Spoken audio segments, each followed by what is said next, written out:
Dana 700 juta, dokumen diperoleh SPRM hampir lengkap. Okey. Suruhanjaya Pencegahan Rasuah masih memerlukan kira-kira 20% dokumen untuk dilengkapkan berhubung isu membabitkan penggunaan wang sebanyak 700 juta bagi tujuan promosi dan publicity untuk menghebahkan pencapaian kerajaan dari 2020 sehingga 2022. Pengarah kanan SPRM Datuk Seri Syambuddin Hashim berkata dokumen itu diperoleh daripada MOF. Kita masih lagi jalankan siasatan dan buat masa ini dokumen diperoleh masih belum lengkap. Ada kira-kira 20% lagi dokumen diperlukan. Pada Khamis, Sinar Harian melaporkan SPRM perlu melengkapkan dokumen berkaitan sebelum tindakan lanjut dibuat, termasuk memanggil bekas pemimpin kerajaan. Sebelum itu, pada Selasa, media melaporkan SPRM telah ke MOF dan JPM bagi memperoleh siasatan dan mengumpul maklumat serta mendapatkan dokumen berkenaan. Siasatan dibuat berdasarkan maklumat awal yang dinyatakan oleh Perdana Menteri ketika menjawab soalan Ahli Parlimen Batu P. Prabakaran pada November lalu. Prabakaran ketika itu meminta Perdana Menteri menyatakan jumlah keseluruhan dibelanjakan kerajaan untuk kerja promosi dan publicity dalam menghebahkan pencapaian kerajaan menerusi semua platform media massa termasuk media cetak serta digital sepanjang tahun sehingga 2020 sehingga kini. Terima kasih Diana Anwar. Baik. MP Batu bertanya kepada Perdana Menteri berkenaan dengan kos tersebut. Daripada 2020 sehingga 2022 sejumlah 700 juta telah dibelanjakan. Okey. Sejumlah 700 juta telah dibelanjakan. Malah bajet yang telah diletakkan 700 juta itu ada lagi balance lebih kurang 55 juta ringgit yang kerajaan sekarang ini guna.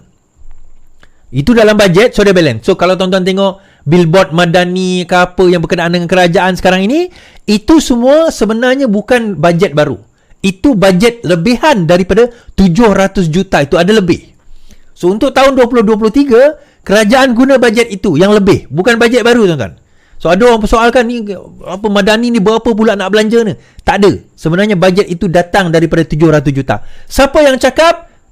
Ini daripada bajet Kementerian Komunikasi. Yang cakap ini adalah Menteri Komunikasi Fahmi Fazil sendiri. Dia cakap kat mana? Ada dalam media dan juga dia cakap dengan saya personally juga. Dia kata sedemikian. Tetapi soalan kita, siapa yang bakal dipanggil? So dia katakan bahawa terdapat perbelanjaan. Okey, perbelanjaan tu bukan isu. Dia kata, apa? Promosi tak boleh ke? Satu kesalahan ke promosi? Tak, promosi bukan satu kesalahan tuan-tuan. Isu promosi bukan satu kesalahan. Tetapi ke mana wang 700 juta itu dibelanjakan dan benarkah 700 juta itu dibelanjakan untuk tujuan promosi tersebut?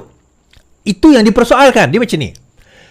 Dia berapa dana itu morally mungkin wrong lah. 700 juta jumlah yang terlalu besar. Kita kata hampir 1 bilion untuk promosi saja. Tetapi kita kata, adakah 700 juta itu benar-benar dibelanjakan untuk tujuan promosi sebagaimana yang disebut? Yang ini jadi persoalan. Yang ini di mana SPRM masuk, tuan-tuan.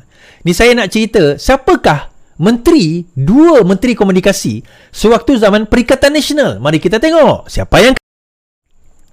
Dua menteri komunikasi ini adalah Datuk Seri Saifuddin Abdullah. Kemudian dia diganti pada 2021 Tan Sri Anwar Musa. Dua-dua ni dah tak ada, tuan-tuan. Saya rasa lah.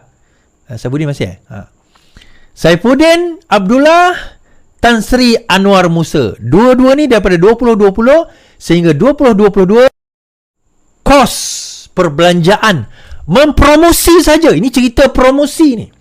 Kita tak cerita yang lain Promosi itu saja menelan belanja 700 juta ringgit. Hampir 1 bilion ringgit, tuan-tuan. Dan ada lebihan 50 juta kerajaan habiskan.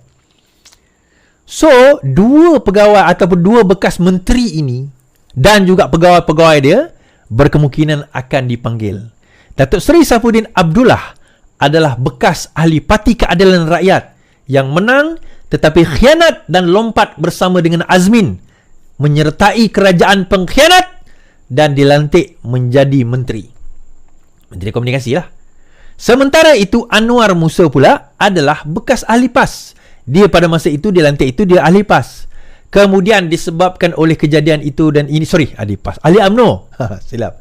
Ahli UMNO. Disebabkan oleh kejadian tersebut, maka ada beberapa kejadian maka beliau telah dipecat daripada UMNO dan kini menjadi ahli PAS, sepatutnya bertanding PRK lepas, apakan daya sudah melepas.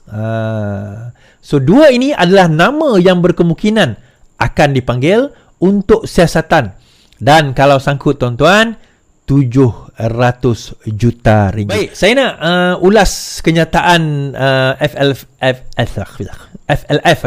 LFL Liberty Lawyers, hak asasi, yang menyentuh soal padu dan juga menyentuh soal PDPA, Personal Data Protection Act, data peribadi, dan dia komentar mengatakan bahawa itu adalah satu kesalahan kepada Rafizi untuk menyatakan bahawa itu adalah data awam, maka ia tidak tertakluk kepada PDPA. Baik, kita baca. Data peribadi dalam padu, Rafizi beri cadangan sembrono, LFL. Pertubuhan Hak Asasi Lawyer for Liberties sekali lagi membilas Menteri Ekonomi berkenaan hub pengkalan data pusat atau padu yang baru dilancarkan. Ia susulan kenyataan Rafizi semalam yang mempertahankan padu serta LFF mencadangkan ia supaya digantung sehingga Akta Perlindungan Data Peribadi dipindah untuk menghapuskan klausa yang mengecualikan kerajaan daripada liability.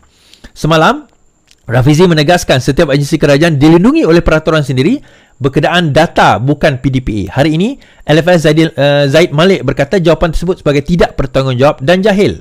Dia turut menyifatkan Rafizi sebagai langsung tidak sedar akan peranan dan keperluan peraturan PDPA dalam mengendalikan data peribadi. Pertama, pelindungan data peribadi tidak boleh dibiarkan di tangan pengawal ad hoc dan cetek oleh jabatan atau agensi kerajaan seperti yang dicadangkan oleh Rafizi. Ini adalah cadangan yang sembrono.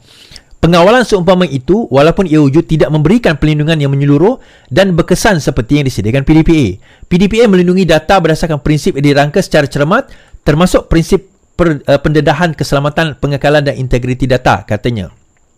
Justru Zaid berkata Rafizi perlu faham yang pengawalan agensi kerajaan tiada perlindungan seumpama itu, justru mendedahkan data ramai orang kepada risiko salah guna. Okey. Kenyataan Rafizi semalam adalah padu 100% dibangun penjawat awam elak data bocor. Menteri Ekonomi mempertahankan hub pengkalan data padu yang menimbulkan kebimbangan pengkritik mengenai langkah keselamatan dilaksanakan untuk melindungi data peribadi. Jelasnya, tujuan padu dibangunkan 100% penjawat awam untuk mengurangkan risiko kebocoran kepada pihak ketiga atau vendor luar. Bukan hanya soal kos mata-mata, sudah tentu soal kos kepentingan, tetapi juga kita juga mementingkan soal membangunkan kepakaran dan proses dalam penjawat awam.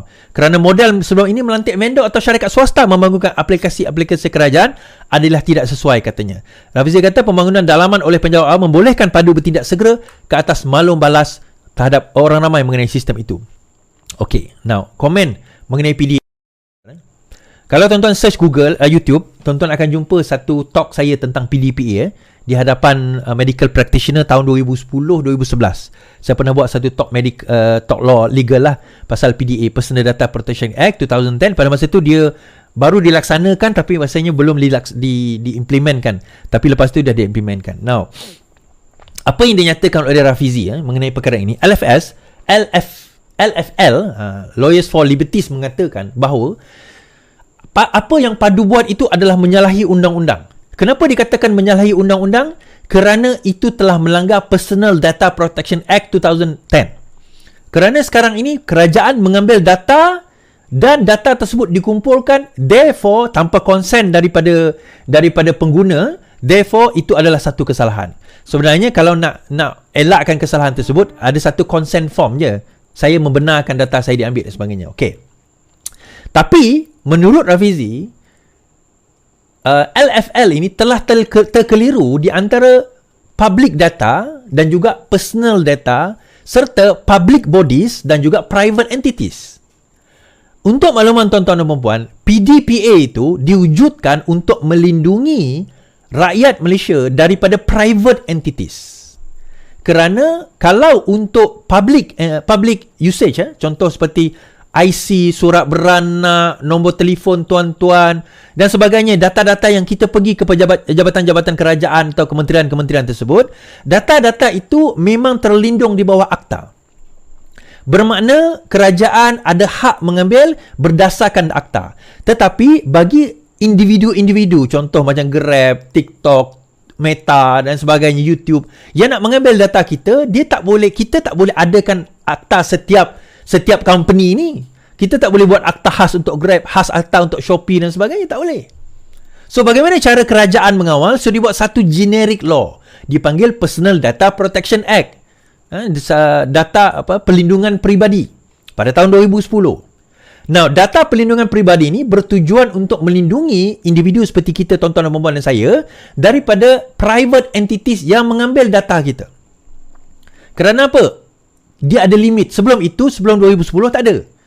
Dia boleh ambil data kita, jual data kita, sebar data kita sesuai hati tanpa ada perlindungan daripada undang-undang. Now, after 2010, sekiranya sesiapa nak mengambil data peribadi kita, pertama, dia kena minta consent. Dia kena minta kebenaran kita. Sebab itu dia ada consent form.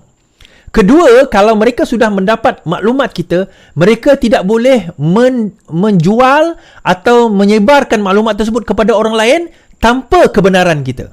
Sebab itu kalau tuan-tuan isi setengah-setengah borang, dia ada tulis situ, saya membenarkan data saya diambil. Itu PDPA. Saya membenarkan data saya dikongsikan kepada orang lain. Kalau tuan-tuan tik yang itu, bermakna tuan-tuan membenarkan data itu dikongsi kepada orang lain.